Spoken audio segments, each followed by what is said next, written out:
Samantha, and I'm on the growth team here at Usersnap.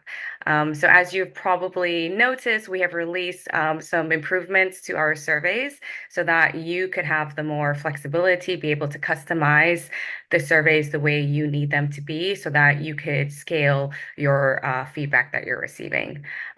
Today, we have the pleasure to have Marcin, which I'm going to give him the floor in a bit to talk about who he is and what he's working on. He's our senior PM here on the team, and he's going to go through how you could use these new features to streamline your product discovery. So we're going to take it into that angle. And as you know, during these sessions, this is going to be a really interactive one where you could ask questions throughout the presentation, and we'll leave enough time that he can answer them directly after. And if there's a question that we cannot answer, we will reach out to you after to set up a call. So let's jump in of what we're going to cover today. We're just going to first start off with what are the discovery surveys and like why it's worth conducting it. So Marcin's going to dive into that. We're going to give specific examples of like when to ask, who to ask, and what to ask. Sometimes it sounds simple, but you get stuck there. Also, there's going to be some, based on experience of 10 years, some best practices, trial and error of what you should be doing. And then, of course, what really matters is like real life examples. We're going to be sharing how we're using, what we're doing here on the Usersnap team. So without further ado, I'm going to have Marcin take the floor, and I'll be managing the Q&A. So feel free to get those questions coming in as we go. Marcin, the floor is yours. Perfect. Thank you, Sam, and hi everyone. I'm really happy that we can speak today. Just a few words about myself. So, just to give more credibility of why am I entitled to talk about surveys. So, as you know, Usersnap is mostly customer feedback solution, and I'm also a product manager. So it's kind of like really interacts well with our work, as the feedback is an essential part of it. Previously, I was also the co-founder and CEO of Start Question, and Start Question is like a fully fledged survey platform for more advanced types of research. And I've been running it for around 10 years, so it's quite a long time in surveys. But I also had a pleasure to work for more like corporate environments for Lidl, in Procter & Gamble, and also in some more unicorn player as the planner, which is more like the doctor-patients marketplace. But the topic of today is discovery surveys and how can we actually use them in our day-to-day work, and how they can help us. But of course, the first question is like, okay, how do we understand the discovery surveys? So basically, we treat them as kind of like really short targeted surveys that you, as a user of Usersnap, can easily launch yourself on the product and on your website. They usually are in the form of a pop-up when they just jump into user, but sometimes you can also embed them in the product on some page. And I will show you the example of how we did it in Usersnap in few moments. And what is really beneficial is that, well, depending on your traffic, they can provide you insights within days. So if you're used to just going for your research team, so they can help you, and you need to go through a really long process in order to get something from users, this is a really nice alternative for going through this process. What discovery surveys can actually tell us. So the goal is to learn about user needs, their preferences, their satisfaction, and the context they are operating, some motivations. So basically, it's everything that is inside customers' head. And it's the thing that you cannot learn from analytics. So kind of like the golden standard is to combine data from analytics with some answers from customers that will give you a whole overview of what users are doing and thinking in the context of your product. And what is the goal, basically? So why do we want to run them? And we as mostly product managers, but basically everyone in their work is making some decisions into which way to go with this project, or which way to go with the product, or how to build the requirements for the feature. And every time we ask something to users, we kind of like improve our decision making, and we're increasing success of the new initiatives that we're planning. And so this is the one advantage. The second one is that we're basically decreasing risk of building something nobody wants.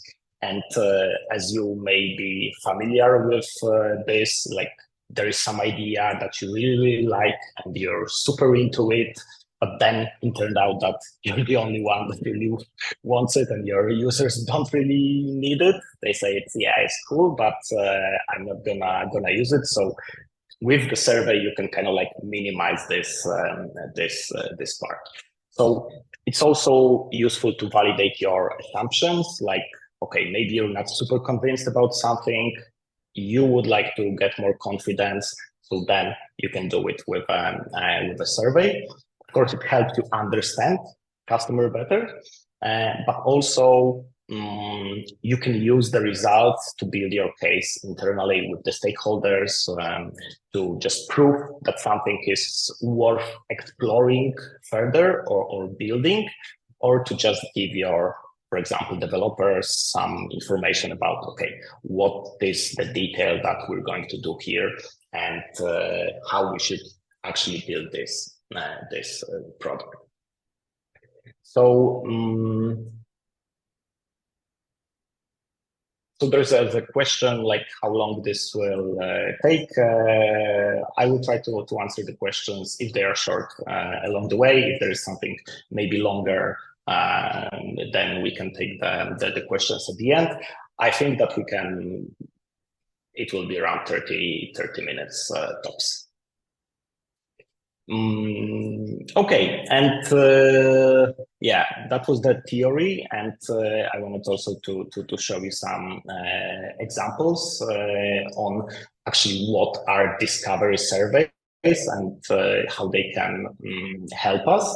And in this case, I'm gonna just show you as an inspiration of what can you ask in a certain moments of time. Because the problem with discovery surveys is that it's really hard to give you a template, because those are the things that are kind of like more suited to your product, to your website, and you actually need to put the answers based on your actual context and the problem you're facing in your organization at this moment. So in terms of needs, it's really interesting for the phase of if you're kind of like doing exploration about possible priorities in the future. So you can ask about the customer needs. Is it in the case of like, okay, what's the one thing that our product is not actually doing right now, but it could be doing? Or you can go into more like behavioral question from the customer side, like from the jobs that our product is touching, which of those takes you most of your time. And based on this answer, you can say, okay, maybe this is a good opportunity for us to look closer and kind of like try to come up with solutions for that. Another one is about motivation, and those two examples are more like when you're kind of like building maybe a startup or a product. They're more like business type of questions, and you can ask like, what's your motivation? Why have you decided to for example, pay for Usersnap, and when someone is, unfortunately churning, we can ask them, so what's the reason you decided to unsubscribe? And that gives you, on the first case, some information for marketing that, okay, maybe this is the area we should focus on promoting. Or on the other hand, it's something for the product team, for the customer success team to know what to focus on when customers are churning. In case of preferences, this is kind of like a simple question that can help gauge potential interest in the certain things you have in your head. When you're thinking about prioritization, maybe you're doing this kind of like rice or ice prioritization, maybe some other frameworks, but it's a good idea to ask also users about their preferences and how they can actually or which of the features that you have in your roadmap or you have in your head to build. Or kind of like more crazy question is like, okay, from which of the features you will be willing to pay extra X amount, and we know that this is going to be the feature that we want to monetize. And this is not, I know there is a lot of different types of how can you run these types of surveys with more advanced techniques, conjoints or some kind of max diff surveys, but they are kind of like more complex, and maybe those should be used when you have more advanced or more, let's say, strategic decisions. For something that is kind of like less important, or maybe I would say more tactical, this seems a good signal for you to decide where to focus on next. Another one is the satisfaction, and I think this one is pretty commonly used, as it's one of the standard, one of the most basic, but doesn't mean that it's not good projects. And you can, first of all, ask about the feature satisfaction. So after someone has interacted with your feature, in this example, it could be search, we can ask like, how do you like it? What do you like the most? Or what do you didn't like in this particular feature? And you can also go into more, let's say, thorough experience across the whole product and ask about different aspects of your offering. So is it like features, or maybe the UI, value for money, stability, quality, support, and then it kind of like, when you compare all those things together, it gives you a good indication, okay, where should I put my investment to make the offering really, really good. And the last one from this long list of examples is the context survey, because we really know, based on analytics, what users are doing within our product, but we don't often know what is happening outside the product. So what is happening with the information that is taken out from your product? In our case, when we think about survey results, is it only one person consuming it? Do you share it with more people? How many people do you share it with? So it can give us a good insights into how to maybe build some more virality features, or maybe just improve the sharing of the results. On the other hand, you can learn maybe about what other software users are using, for example, to analyze the data. And you can ask about the stuff that is more like, let's say, desktop sometimes, and how users are interacting with your data. So this, for example, could be a good potential for integrations. Yeah, and there is a good question like when should we run this type of surveys, and how should we actually, or should we rely on the results?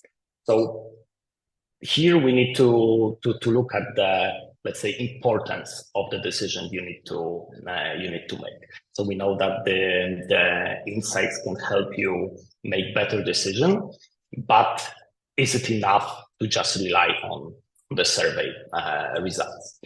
And there is no single answer here. If like the rule of thumb, I would say is that if the decision is let's say less important, it's more tactical, it doesn't require a lot of investment, this might be enough. So you just get some information and you base your next steps or initiatives from those insights. For sure, it's better than just intuition. But when you move into more strategic decisions, like going into different markets, spending a lot of time in some initiatives, probably just to look at the survey results is not enough, but it could serve as one of the signals. So then you need to probably talk with customers, you should talk much more with your stakeholders, do more market research, and then combine it together to increase again the chance of making the right decision. And yeah, now I wanted to just quickly share some best practices on how we should run the good discovery surveys. And the most important thing, I don't know how many of you are already doing it, but you should enrich the Usersnap snippet with user data. So what does it mean, and how should you do it? So you know that when Usersnap snippet is loaded, it allows you to just basically manage your project from within Usersnap product. But when you collect extra information from your website, you can use it in two ways. First of all, you can target the surveys for the right segment. And second of all, when someone is actually answering the survey, you can combine their answers with the contextual information you have from your user that is coming from your backend. So this is the case of just like kind of like I would say standard one and standard set of information that you can send to Usersnap. And the most important things here are, of course, the data that you need to identify user to learn, okay, this kind of user just answered that. But the more important, and I would say the most important, at least for a lot of surveys that we're running, it's some user attributes related to the role that they are, so we can learn the persona, what type of plan they are, what type of segment they are, because then when we analyze the data, we can actually look at the results and see what are the differences between segments.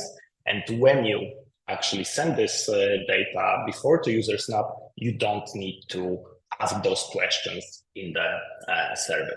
And we know that fatigue is quite important, and we should minimize the fatigue of users. So best to send them in this snippet. If you're less technical, even just go to your developer and ask to provide some information that may be good for your context, and they shouldn't have a lot of issues in implementing this information.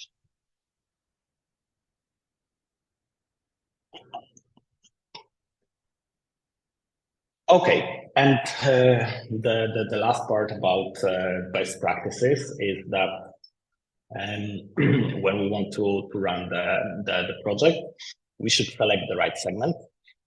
So we should decide, okay, do we want to learn about all our customers, or for example, maybe we're now focusing our efforts on enterprise customers. And then when we have the right targeting in snippet, we can then decide to show certain surveys only to enterprise customers. And the second thing is super important. It's like when to display the survey. So the golden rule here is to try to think about the way when user has most time to complete it. And if you can remember, maybe a lot of time for example, you're sitting somewhere on the meeting, you're just logging into the platform, you want to show some data, and then there's a pop-up coming in. So you're probably not in the best moment to complete it. And we have seen that people that are actually joining or logging into the platform from notification, they are mostly interested with the content about, okay, I got a notification, I want to see what's there. So I also don't have, maybe not, now it's not the best time to complete the survey. When someone is logging from the homepage and is going to your platform to, let's say, the dashboard on the starting page, yeah, it's very good. It's better. When someone is logging out, it's also a good place because there is a good signal for us that someone has finished the job that he had to do in the product, and now potentially might have time to spend on our survey. But the best way is when something is being generated and user needs to wait. For example, some report, some export that takes a couple of seconds. User is kind of just like, what should I do? So then maybe we can ask him the survey, and he can spend like 30 seconds, 1 minute to fill it up. One important thing is that it's good when you're using the rule of showing based on the time spent on page. I would be aiming into 5 to 10 seconds after user has actually entered the page. Some, let's say, more broad or more general things is that you should aim kind of like to survey user once per 2-4 weeks, like minimum. It's not like you should see it every 2-4 weeks, but it shouldn't be more often because users might get annoyed that they get this quite a lot. We should be aiming to do not also add a lot of questions. Kind of like 3 most relevant ones should be the optimal number. I suggest adding emoji to it because it's kind of like increases the engagement and the ability to see this. We should be aiming to get around 30 answers per segment. It gives us then the maybe not perfect, but it's enough data to make some conclusions. And if just to set the expectation right, like the pop-up should have around 2 to 5% of conversion rates. Yeah, and now we just wanted to quickly show you how we done it in Usersnap, and for that I will switch my tabs.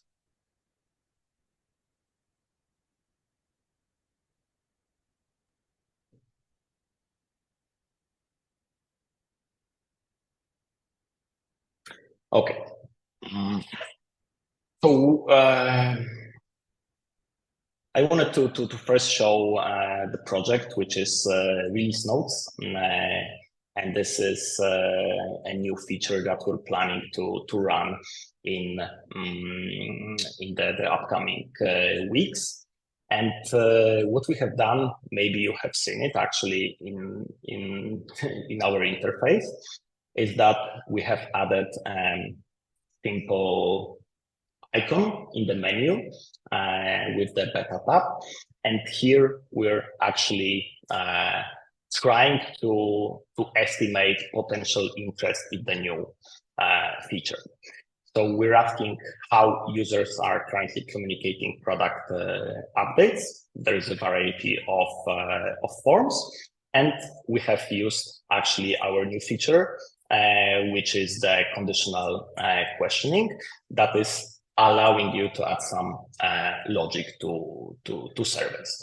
So depending on the choice that user has made here, we're adding some extra question. But for some, we're not super interested in the answer, so we don't ask any follow-ups. Another thing is like we want to also use this project to kind of like get users into beta testing. And when someone says that they are interested in the updates, we then asking if you'd be interested in getting access to beta version. So this project has actually gave us a lot of insights into how should we think and prioritize the features in the release notes project. So because of this being present all the time, we were able to get 10% response rate from all users. Majority of them, I would say, they were interested in having this feature, and from those that were interested, were super kind to say that they will be interested to having access to beta. And what we will do is that when this beta is available, I will contact them. Maybe some of you are here that will soon get the invitation to beta. But we have also learned that some users don't communicate at all, which gives, so that gave us kind of like think that, okay, they don't have any, they will not compare us to anything, and it's the expectations are not set, and we kind of can lead the way.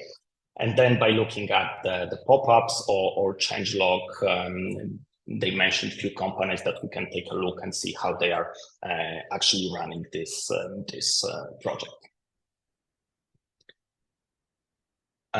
So that's one of the question. The second one I wanted to show you is, for example, it was an interesting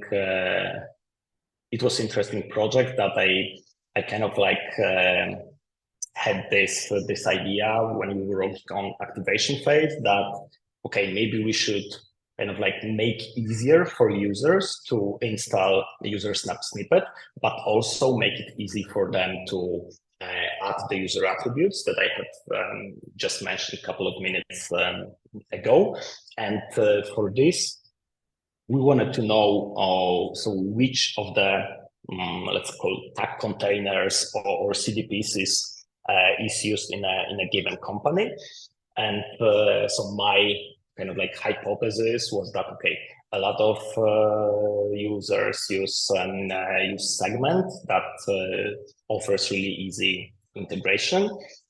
Some of them use the Google Tag Manager, but the results were kind of like not super great for me. The Segment was only just like 3 people are using it. Google Tag Manager quite well, but majority of people don't even know what they are using. So it's probably just maybe some developer is handling it, and we communicate that we have this integration with Segment of GTM. It will not be something really attractive to this part of people. Yeah, and I think that's because we're just running a little over the time, and I wanted to just answer some questions, so maybe we can jump into it. That's awesome. I do see quite a few questions coming in, so this is awesome, great. And we'll start off with the first question on how long should such discovery phase last? I think it should last until you have enough data. So it's not about the time, but it's more about the number of answers that you have. And as I mentioned, we should get minimum 30 per segment. So if you're running, for example, the survey that you have, like 5 segments are interesting for you. So assuming they're just kind of like evenly splitted, you need at least 150 50 answers. Unless you have like a super high traffic website that the seasonal, and by seasonal I mean like time of day or time of week differences occur, and you can just start running it, and then you will get, for example, along a whole week you get the answers, and you get to the point when you have enough to make some conclusions. When you're in the super high traffic website, it shouldn't be just like, for example, for 1 hour, because maybe in 1 hour you can really get a lot of data, but then it should be kind of like evenly split to reduce the error of this seasonality. Okay, great. Thank you. And if there's any follow-up question to Marcin's answer, please type it in the chat. So in the meantime, we'll move on to the second question. So you mentioned that Usersnap widget can be set as a pop-up or even in the app. Can it be embedded in an email? Not the whole widget, but like the first question can be embedded, and then the user, after clicking the right answer, if there is a follow-up, he's being redirected to the website when he can just go for the next few questions. But if this is the only one, for example, the NPS or CSAT, it's just the answer will be recorded. Okay, so another one here. There's some nice technical questions coming in, so thank you guys. I'm looking for a solution to deploy discovery surveys in our prototype platform Figma before the product is live. How can we accomplish this? So at this moment, there is no like native integration with Figma, and maybe some workaround will be here needed. So something more like, okay, you embed Figma on some page, and then when you have access to this page, you can then add the Usersnap snippet into that. But I'm not the developer, so it's just my kind of like hunch that this could be worth trying. But I can follow up this with the developers, and we can answer after the meeting. Okay, great. Just also to mention here, this is a good time since like these questions are coming in. We will have 2 slots available with Marcin, and like maybe even having like someone else on the team to, if there's something that you're trying to set up or to accomplish that you're getting stuck at, we could even brainstorm with you if there's a problem that you're trying to solve. And there are 2 slots available with him. And after this webinar, I will send out an email with, of course, our recording, and then you can let me know if this is something you would like to book, and we will schedule it. So let's just continue then with the questions. So will there be a way to mark a specific user who already answered the survey so we do not ask him or her to answer the survey again? Yeah, so it's a very good question. At this moment, Usersnap is based on a cookie. So whenever a user has completed the survey and the cookie is stored, so we don't show him the survey again. So it works, I would say, in like 90% of the cases, or even more if you're kind of like single device product, and like half products or desktop products are getting into this category. When this is like multi-device, it's and someone can access from mobile, like someone can access from desktop, then there might be thing that that you will see this the same survey twice. I know it's not ideal. It's not like we don't see it as a huge problem, but we would like to solve it, of course. We're investigating currently alternative approach to this, but just to give you a little technical background, solving this would mean a lot of changes in the usage, in the pricing. So we're not sure if we want to go into that because then we will have to limit the number of responses per plan. So we're trying to have the kind of like very high limits of answers, but unfortunately, this is the drawback of that approach. Okay, awesome. All right, so I like this question because it also talks about one of the new features in the survey, the drop down field. So this question is, when should I use multiple choice radio buttons and when to use the drop down field in the widgets? Do you have any advice or based on your?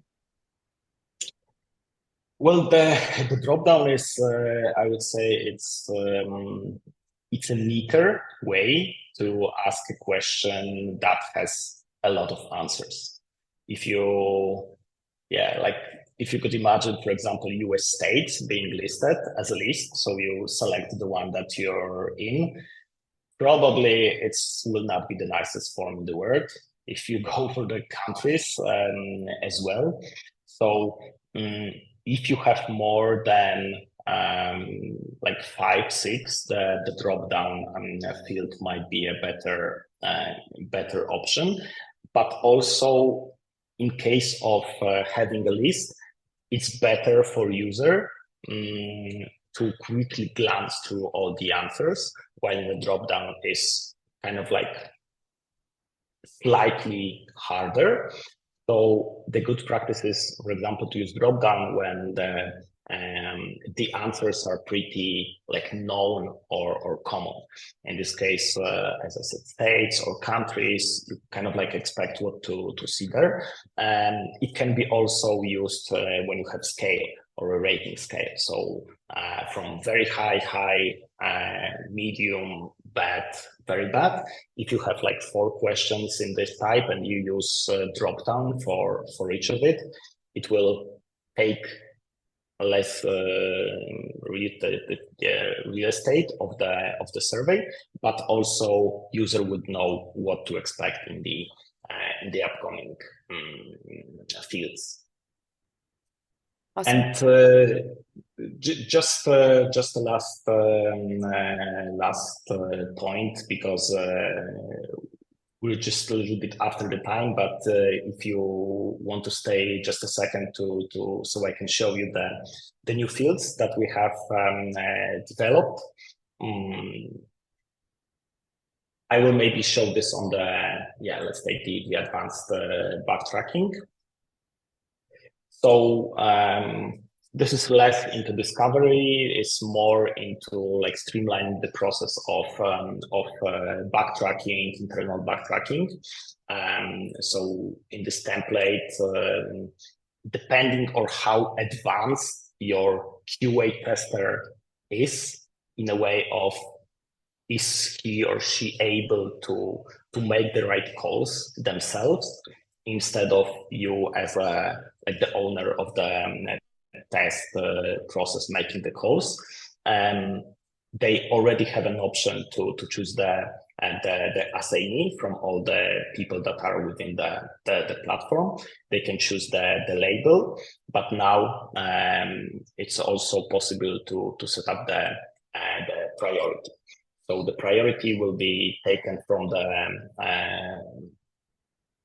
the things you have set up in your Kanban view, and then it also streamlines this, so the reporter can actually set the priority, so you don't need to.